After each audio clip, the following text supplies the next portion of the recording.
काम हुआ नहीं है, उस समय मैंने दिमाग में लिया था जो कोरोना के समय पर जो बीमारी के कारण जिसके माँ बाप नहीं है, मर गए, उनके बच्चे का भविष्य पढ़ाई के हिसाब से जीरो हो गए, तो मैं उस समय विचार किया मैं उनको सबको 25-25 हज़ार रुपये दूँगा, 50 मेंबर है, उससे मेरा हुआ नहीं है। अभी मैंने वही कोरोना के हिसाब से अभी 11 लड़कियों की जो शादी करा रहा हूँ, जो आज के समय कोरोना के समय में जो किसके माँ बाप नहीं है या कोरोना के समय में काम नहीं है, पैसा इनकम नहीं है, वो जो गरीब से गरीब है उनको मैं शादी करा रहा हूँ। इसमें दुबे जी आप एडवोकेट हैं, आप प्रदीप जैन जी द्वारा जो कार्य किया जा रहा है सामूहिक विवाह, उसको किस नज़र से देखते हैं और प्रदीप जैन जी को आप क्या सलाह देंगे? प्रदीप जैन जी जो कि एक वरिष्ठ समाज सेवक हैं, मैं पिछले कई सालों से इनके साथ में जुड़ा हुआ हूं, और जैसा कि हम सभी जानते हैं कि कन्यादान ये सबसे बड़ा महादान होता है। कुछ गरीब लड़कियां होती हैं जो शादी नहीं कर पाती आज के हिसाब से, दहेज के हिसाब से सब, तो प्रदीप जी ने जो नया अभी कार्य निकाला ये बहुत ही अच्छा है, दहेज मुक्त के हिसाब से भी, और जो 11 लड़कियों का कन्यादान होने जा रहा है बहुत अच्छा। और मैं सभी से रिक्वेस्ट करूँगा आप लोगों के माध्यम से कि और सब लोग मिलकर इनको आगे भी सहयोग करते हैं। संदीप जी आप प्रदीप जैन जी को क्या कहेंगे सामूहिक विवाह जो करवा रहे हैं और आप कैसे सहयोग करेंगे? सबसे पहले तो मैं प्रदीप जी का धन्यवाद कहता हूँ कि इस टीम में मेरा एक सौभाग्य है कि जितना भी सहयोग मैं ज़्यादा से ज़्यादा दूंगा, तन मन धन से वो साथ में दूंगा। और प्रदीप जी को पहले तो बधाई भी देता हूँ क्योंकि प्रदीप जी मेरे पुराने हमने सोशल वर्क भी बहुत साथ में किया है, थैंक यू। और प्रदीप जी को आगे बढ़ने के लिए भी हम सब साथ देंगे, ऐसा हमारी शुभकामनाएं। Thank you. आप दुबे जी और संदीप जी हट जाइए। उसके सबसे पहले तो मैं प्रदीप जी को धन्यवाद देना चाहूँगा कि इतने अच्छे कार्य के लिए उन्होंने मुझे साथ में बुलाया है। प्रदीप जी मेरे सीनियर हैं, मैं एक शो के सिलसिले में मिला था, फैशन शो के सिलसिले में, तो उन्होंने कहा कि ये तो आप सब काम करते ही हो, इसके अलावा आप सामाजिक काम में क्या कर सकते हो? तो मैंने बताया सर आप बताइए। तो उन्होंने मुझे अपना जो प्रोजेक्ट बताया तो मुझे अच्छा लगा कि 11 निर्धन लड़कियों की जो सर शादी करा रहे हैं 14 दिसंबर के लिए। मैंने कहा सर मेरे लायक जो भी सेवा होगी आप मुझे बताइएगा। तो उन्होंने कहा कि सेवा यही है कि पहले आप हमसे जुड़ जाए, तो बस तब से इनके साथ में हूँ सर। अनीता जी आप सामाजिक कार्य करती हैं और प्रदीप जैन जी जो सामूहिक विवाह कर रहे हैं, कन्यादान महादान है, इस महादान में आप क्या कहेंगे और आपका क्या सहयोग रहेगा प्रदीप जैन जी के लिए? मेरा सहयोग ये है कि हम लोग 6 महीने पहले मिले थे, बाबा के दर्शन करने गए, वहाँ से उन्होंने मुझे बताया कि मुझे समूह लगन करवाना है, तो मैंने भी उनको बोला कुछ जोड़े हैं मेरे पास जिनके माँ बाप नहीं है, और प्रदीप जी इतना अच्छा बोल रहे कि 11 जोड़ों की शादी करवाए, तो कुछ जोड़े मेरे तरफ से उनको दिए मैंने। प्रदीप जैन जी को कुछ कहना चाहेंगे आप? बहुत बहुत बधाई, धन्यवाद। Thank you. हम तो रियल लाइफ में हीरो के लिए सोचते हैं, लेकिन ये है रियल लाइफ का हीरो। हम लोग तो एक्टिंग करते हैं, और जो काम वो कर रहे हैं प्राउड फील होता है जी, ऐसा काम भी कर रहे हैं प्रदीप जी, और उसके लिए बहुत बहुत शुक्रिया जी। आपने इतने सारे लड़की का आपने एक पिता जैसा जो कन्यादान बोलते हो वो आप कर रहे हो, थैंक यू सो मच। आप कॉन्ग्रेचुलेशन बोलो, और मैं अपने आप को प्राउड फील करती जो आपके साथ में जुड़ी हूँ। जयश्री जी आपकी पार्टी तो सत्ता में है, आप अपने पार्टी के नेताओं से प्रदीप जैन जी के इस कार्यक्रम के लिए क्या सहयोग मांगेंगी और प्रदीप जैन जी के बारे में क्या कहेंगे आप? प्रदीप जैन जी को मैं कम से कम 5 साल से जानती हूँ, बहुत अच्छे इंसान है, उनका बहुत सामाजिक कार्य है, और मैं तो भाग्यशाली समझती हूँ कि इन्होंने इस कार्य के लिए भी मुझे भी जोड़ा है उनके कार्य से। और मैं मेरे पार्टी के जो भी लीडर हो गए बड़े, तो मैं उनको यही बोलना चाहती हूँ कि आप जिसके कोई नहीं है, जो अनाथ है, जो प्राउड भी अविवाहित नारी है, उनके लिए कुछ तो कीजिए कि जिनसे वो प्रेरणा लेके आगे बढ़ सके और देश के लिए कुछ अच्छा कार्य कर सके। मैं यही बोलना चाहती हूँ। Thank you. मोहित लाल जी और गोपाल जी। प्रदीप जी के बारे में इन्होंने बहुत ही शुभ कार्य करने की जो चेष्टा दिखाई है, गरीब लड़कियों की शादी करवा रहे हैं, तो उसके लिए मैं इन्हें बहुत बहुत धन्यवाद देता हूँ। सर आप क्या कहना चाहेंगे? बोलिए। प्रदीप जी से काफ़ी दिनों से मैं जुड़ा हूँ, काफ़ी सालों से, और प्रदीप जी का जो सोशल वर्क है ये सदा सराहनीय है, और ये कन्यादान जो कर रहे हैं इसके लिए प्रदीप जी का हार्दिक स्वागत करते हैं, और प्रदीप जी के हर कदम के साथ हम जुड़े हुए। Thank you. आइए सुजीत जी। इनका समय आप चालू है। अरे आप कहाँ रह गई थी? अरे बाप। प्रदीप जी जो ये कन्यादान 11 लड़कियों का जो करवा रहे हैं, क्या कहना चाहेंगे? प्रदीप जी बहुत अच्छा काम कर रहे हैं आज की डेट में, और ये कोरोना काल में जो भी हम लोगों ने इतना सहा है, उसके बाद जो प्रदीप जी 11 लड़कियों की शादी करवा रहे हैं, ये बहुत पुण्य का काम है। हम लोग सब उनको सपोर्ट करेंगे मिलके। और क्या मैसेज देना चाहेंगे, क्या गरीब लड़कियों का इस तरीके से शादी और भी लोग जुड़े प्रदीप जी के साथ, और किस तरीके का मैसेज देना चाहेंगे? मैं यही कहूँगी कि सबसे ज़्यादा से ज़्यादा लोग जुड़िए इस, क्योंकि ये बहुत अच्छा काम है, पुण्य का काम है। किसी की शादी कराना ही अपने आप में सबसे अच्छा काम है, और प्रदीप जी बहुत अच्छा काम कर रहे हैं, और हम सब लोग मिलकर इनको सपोर्ट करेंगे।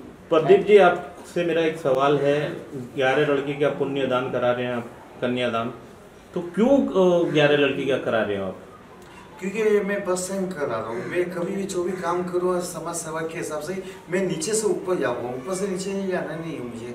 आज मैं 11 की जगह 50 करोड़ 100 करोड़ कभी मेरे से नहीं हुआ, तो मुझे ये नहीं चाहिए। जो मैंने समाज में जो नाम किया हुआ है, जो विश्वास भरोसा सबका लिया हुआ है, वो मुझे विश्वास अपने आप में रखना है। उसके मैं 11 जन के करना रहा हूँ। अभी आपको ये सुनकर आपको अच्छा भी लगेगा, वो भी लगेगी आपको भी कि इसके बाद में अभी जो बॉम्बे में 14 दिसंबर को होने आ रहा है, उसके आगे जो शादी का माहौल बनेगा फरवरी के महीने में, वो आगे पंजाब में होना रहा है अभी।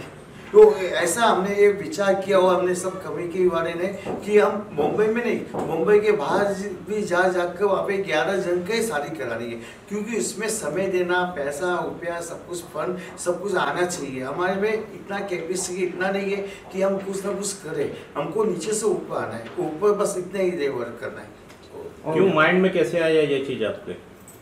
क्या ना कि जब आदमी जो समाज सेवा के हिसाब से काम करेगा ना, उसका दिमाग हमेशा समाज के हिसाब से घूमेगा कि मुझे क्या करना चाहिए, कैसे करना चाहिए, क्यों करना चाहिए, वो हिसाब से।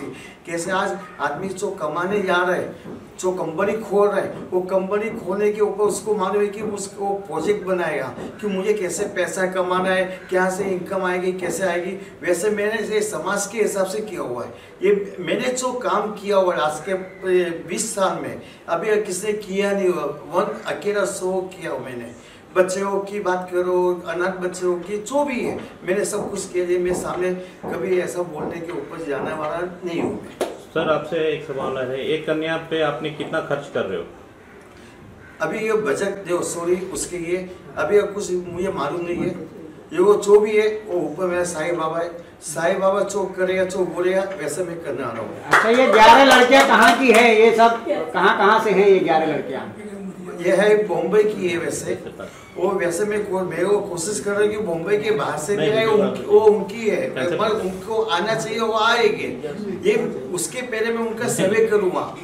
सर्वे करने में मुझे लगता है कि यहाँ दोनों का परिवार सही है, सगाई बराबर से हुई है, परिवार का हाँ हुआ है। उसके बाद में एक पेपर एक रिसर्च जो करने आ रहा हूँ, उसमें एक पॉइंट्स डालने आ रहा हूँ मैं, कि उसमें एक पॉइंट्स ये डालने आ रहा हूँ मैं कि जो शादी करे मेरे इसमें वो 1 साल का अर्घ नहीं होएंगे।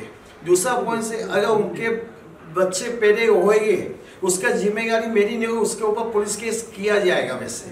तो उसके लिए जो मेरे पास आएंगे वो सही आदमी आएगा, वो सही परिवार आएगा, वो सही आएगी, वो सर्वे करने के बाद मैं उनको ओके करूँगा। इसमें ना पहचान ना रेवा, वो कुछ भी नहीं है। आम आदमी सही गरीब वो इसके हिसाब से। सर, ये कहाँ होने वाली है? सही मायने में देखा जाए तो मैं प्रदीप जी को सिर झुका के प्रणाम करता हूँ, क्योंकि एक इस देश में आज आप देखे होंगे, आपने जयपुर की कहानियाँ पढ़ी होंगी, एक रोटी के लिए बेटियाँ तक बिक जाती हैं। एक माँ बाप को अपनी बेटी की शादी करने में खून पसीने और जो बड़े बड़े सरमाएदार हैं उनसे ब्याज लेके चुकाने में बीत जाता है। ऐसे में अगर हिंदुस्तान का एक बेटा प्रदीप जैन 11 बच्चियों की शादी करवाता है तो निश्चित तौर पर यह एक पुनीत कार्य है, महान कार्य है। और ये सिर्फ प्रदीप जैन जी को नहीं, हर गांव में, हर देश में, हर स्टेट में, हर शहर में हर आदमी को चाहिए कि वो 11 बेटियों की शादी करवाए। आपका क्या सहयोग है? मेरा तन मन धन से मैं इनके साथ हूँ। यहाँ तक कि मैंने 2 लड़कियाँ जो निर्धन हैं उनके अभिभावकों से, उनके माँ बाप से बात किया हुआ है। आने वाले समय में उनके जो कानूनी दायरे में दोनों बच्चियाँ आएंगी, विवाह उनका संपन्न होगा और प्रदीप जैन जी के मंडप में उनका विवाह होगा। इसके लिए मैं धन्यवाद देता हूँ कि इन्होंने मुझे ये मौका दिया कि मैं भी कन्यादान करके एक महादान का भागी हो सकूँ। सर सुरजीत जी, आप कैसे जुड़े हुए हैं सर से? हम तो प्रदीप जी से कई सालों जुड़े हुए हैं। प्रदीप जी हमेशा कुछ ना कुछ सोशल वर्क में करते रहते हैं। प्रदीप जी ने जब मुझे बताया कि ये 11 कन्याओं का विवाह कराना चाहते हैं, इसमें अच्छा लगा इनका कि चलिए कम से कम ये समाज के लिए एक मैसेज होगा कि इस तरह की जो बहुत सारी ऑर्गेनाइजेशन मुंबई में काम करती हैं, सिर्फ काम करती हैं, मैं प्रदीप जी ने जो काम कर रहे हैं ये अलग है। इससे आगे चल के हम लोगों को और समाज के लोगों को बहुत कुछ सीखना चाहिए कि वो भी आगे आए। 11 ना करा सके, एक का ही कराएं। तो ये पहल कर दी है प्रदीप जी ने और बहुत अच्छा है। प्रदीप जी इसके अलावा भी बहुत सारे काम कर रहे हैं, क्योंकि हम लोग कई सालों से इन्वॉल्वमेंट है हमारा, तो चलता रहता है। कुछ भी करते हैं तो जरूर बताते हैं। अभी इन्होंने 100 बच्चों का एजुकेशन का पूरा खर्चा उठाने का भी बीड़ा उठाया है, जो इस कार्यक्रम के बाद शुरू होगा। इनकी एक संस्था है शिक्षा दान अभियान सोसाइटी करके, उस आत्मनिर्भर सोसाइटी करके, उस पर वो काम कर रहे हैं, जिसमें 100 गरीब बच्चों को, वो भी आदिवासी क्षेत्र के बच्चों को जो नहीं जा पाते, उसके लिए भी बहुत सारी चीज़ें है। उस पर जो डिस्कस करेंगे, जब उसको करेंगे हम लोग। अभी सबका, हम जितने भी हैं पैनल में बैठे हुए जो अभी यहाँ पे मौजूद है, वो और बाकी बाहर के लोगों को इन्वॉल्व करके इस कार्यक्रम को सक्सेस करना है, सफल करना है और एक अच्छा मैसेज देना है समाज को कि आप भी आइए और आप भी चाहे एक ही लड़की को शादी कराइए आप। करनी सेना के आप अध्यक्ष हैं, तो करनी सेना का कितना सपोर्ट मिलेगा? करनी सेना तो हर जगह सपोर्ट रहता ही रहता है और इस कार्यक्रम में पूरी तरीके से सपोर्ट है हमारा, जिस तरह भी चाहिए हम लोग हर तरीके से हेल्प कर रहे हैं। और बाकी चीजें प्रदीप जी बताएंगे किस तरह हम हेल्प कर रहे हैं उनकी। और ये शादी कहाँ होगी? ये जो 11 लड़कियों की दिसंबर में शादी होगी, कहाँ पे होगी? ये शादी जो है मलाड ईस्ट में, पूर्व में जो है आप ओबराय मॉल के पास में ग्राउंड है, वहाँ पे होगी। और इस सबसे बड़ी बात समझिए कि ये बिलोंग करते हैं राजस्थान से, मगर इसमें अभी तक सबसे ज़्यादा पॉलिटिशियन है जो आने के लिए इच्छुक है इस कार्यक्रम में, वो सबसे ज़्यादा उत्तर भारतीय नेता है। जो हर जिनको प्रदीप जी मिले, सबने आश्वासन भी दिया कि हमसे जितना होगा आप हमें बताइए। प्रदीप जी ने बोला कि अभी सिर्फ आप आइए, हम आपको जब कुछ ऐसा लगेगा तो हम बताएंगे। ये बहुत बड़ा है और अच्छा है। हम तो चाहते हैं हर समाज का व्यक्ति, चाहे वो यहाँ के लोकल लीडर हो, चाहे इनके यहाँ के लीडर हो, जरूरी नहीं है कि वो यहीं के हों, बाहर के भी सहयोग करना चाहिए। बहुत बड़ा कार्य है जो है, और ये मैसेज पूरे देश में जाना चाहिए। बोलिए कुछ। सर आपसे जानना चाहेंगे, 11 कन्या का जो दान करा रहे हैं सर, वो किस कैटेगरी में आ रहे हैं? 11 कन्याएं सिर्फ कन्याएं हैं और कन्याओं की कोई कैटेगरी नहीं है। वो गरीब हैं, अमीर हैं, इससे इस सामूहिक विवाह को कोई लेना देना नहीं है। हमारी नज़र में कन्याएं हैं और उनके अभिभावक चाहते हैं कि इस संस्था के माध्यम से उनका विवाह संपन्न हो। बस हम उसी कैटेगरी को खोज रहे हैं और उस कैटेगरी का एक ही नाम है इंसानियत। अच्छा, एक दूसरी बात जो आप पूछना चाहते थे, आपने क्वेश्चन थोड़ा सा घुमा के कर दिया। इसमें क्या है ना, आदिवासी क्षेत्रों से और भी कई सेक्टर से आ रहे हैं, जो मतलब जहाँ निर्धन है। वो जरूरी नहीं है कि हम मुंबई से उठा रहे हैं कि कोई उत्तर भारतीय हो, कहीं के किसी भी कास्ट के हो, किसी भी प्रांत से हो, हम उन सब के लिए। दूसरी बात जो एक और बता रहे हैं कि अगर किसी, ऐसा नहीं है कि हम हिंदुओं की बात कर रहे हैं, कोई मुस्लिम या कोई कैथलिक लड़की जो भी इस तरह का है, अगर उसके पास पैसे नहीं है, वो नहीं शादियाँ कर पा रहे हैं, उनका भी करेंगे। आप चाहेंगे तो वहीं करेंगे, ऐसा कुछ नहीं है, जो उनके रीति रिवाजों के साथ। कहीं ना कहीं कितनी लड़कियां बैठी हुई इस इंतजार में कि उनके माँ बाप के पास धन नहीं है। कन्यादान ये बहुत बड़ा दान है, तो उसके लिए क्या मैसेज देना चाहेंगे और उसके लिए आप लोग क्या करेंगे? उसके लिए प्रदीप जी ने सार्वजनिक रूप से आज जैसे इतने लोगों को बुलाया, अखबारों के माध्यम से, सोशल मीडिया के माध्यम से। देखिए, हम या हमारी संस्था अकेले वहां तक नहीं पहुंच पाएगी, लेकिन सोशल मीडिया के माध्यम से हम लोगों से अपील कर रहे हैं कि जो चाहते हैं कि सामूहिक विवाह में आना। अभी प्रदीप जी ने एक चीज कही कि आज हम इसको मुंबई में शुरुआत कर रहे हैं, आने वाले समय में हर राज्य के गली कोने तक पहुंचेंगे। 11 तो हमारी शुरुआत है, एक शुभ है। जैसे हम 11 रुपया देते हैं और 101 देते हैं, तो हमारा ये 11 शुभ है। आने वाले समय में ये 11 नहीं, अगर भगवान ने चाहा तो ये 11,000 तक पहुंच जाएगा। बस हमको, हमारी संस्था को, प्रदीप जी को और सुरजीत जी को ये प्रयास करना है। और भैया ने एक चीज़ जो कही कि करणी सेना उसमें क्या मदद कर रही है, करणी सेना का मुंबई प्रदेश का उपाध्यक्ष होने के नाते मैं आपको बताऊं कि करणी सेना सिर्फ मुंबई ही नहीं, महाराष्ट्र के कोने कोने में, उसी सुरजीत भाई खुद मंत्रालय में गए थे, देवेंद्र जी से मिले, वहाँ पे कई गरीब लड़के लड़कियों का मैं आपको बता रहा हूँ, उनको नौकरी के बीच में भ्रष्टाचार था, हमारे महाराष्ट्र के अध्यक्ष देवीलाल लोगों से मिलके जिस तरह से हम ग्रामीण भागों में लड़के लड़कियों को खोज के उनका काम करते हैं, आने वाले समय में मुंबई करणी सेना महाराष्ट्र के उन गांव तक जहां तक बस नहीं पहुंचती होगी हम पहुंचेंगे और वहां से उन अभिभावकों को खोज कर उनसे प्रार्थना करेंगे और उनकी कन्याओं का विवाह में अपना योगदान देंगे। सर आपसे जानना चाहेंगे, आपसे संपर्क कैसे करेंगे लोग जुड़ेंगे किस तरह? ये वो सब अपने हिसाब से, देखिए क्या है ना, सोशल मीडिया पे वेबसाइट बनाई गई है इसकी संस्था की, आप वहाँ से भी कांटेक्ट कर सकते हैं। आप गूगल पे सर्च करेंगे प्रदीप जैन, वहाँ पे इनके बहुत सारे कांटेक्ट नंबर अवेलेबल है, आप वहाँ से कर सकते हैं। आज ये प्रेस कॉन्फ्रेंस इसीलिए रखी गई कि लोग इससे कनेक्ट हो, कहीं ना कहीं इससे आए जो है कि देखेंगे तो आप ही ढूंढ लेते हैं, तो जिसको जरूरत होती है वो आ ही जाता है। आप लोग के माध्यम से भी है कि आपके नगर में भी कुछ इस तरह कोई परिवार हो तो आप भी बताइए उनको और प्रदीप जी से संपर्क करवाइए। सबसे ज्यादा आप सारे पत्रकारों को धन्यवाद दूंगा कि आपके माध्यम से ये सारी चीजें संभव हो सके, इसलिए आपको बहुत बहुत धन्यवाद। Thank you.